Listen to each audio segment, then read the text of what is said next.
Do you write in your Bible? I hope you do. Don't worry, it's not a sin. Highlighting in my Bible or my Bible app has been a great way to remind me of important verses that have stood out to me in my Bible reading.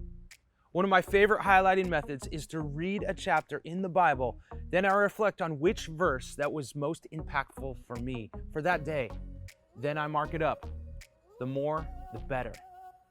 Later, I may reread that very chapter and I find a different verse that stands out to me. I'll highlight that one as well.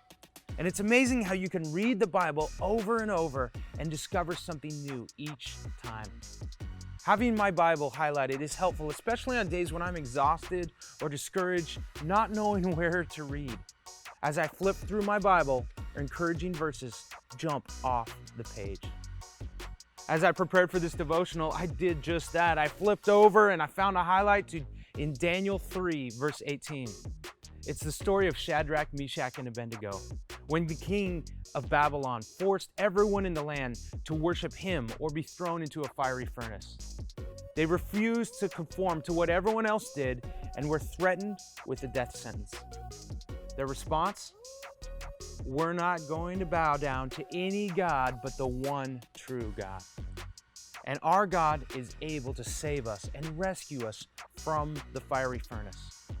And here's my highlight verse that continues to challenge my faith. In verse 18 of chapter 3, they continue to answer the king.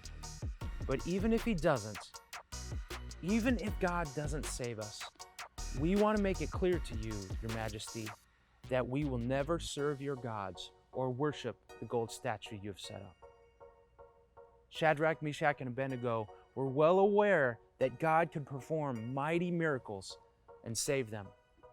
But they were not going to follow God just simply to get something in return from him. They were committed to God on the good days and on the bad.